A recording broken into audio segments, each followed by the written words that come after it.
sən döyüş keçirdirsən, il ərzində 13-ə yaxın döyüş keçirmirsən, yəni buna görə pul qazanırsan, reklam menecerun var ayrı, hansı ki, sırf Azərbaycanda sponsor yox, xarici sponsorlardır, o da çətin məsələdir, ancaq sponsorlar səndə var.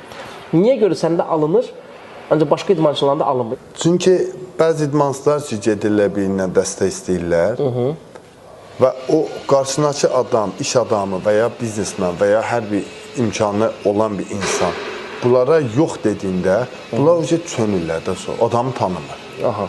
Elə bir hərəkət edirlər, qardaşım, elə eləməyin. Bəlkə adamın həqiqətən o ləhzə, o gün verəcəyi pulu yoxdur. O ərəfədə. Yoxdur da, yəni o sənin dəstək olmur.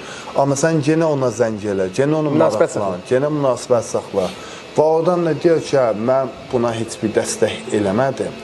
Amma adam genə mənim yanıma gəlir, mənlə yəni münasibət qurur. Bəlkə onda onun əlinə pul düşən zamanda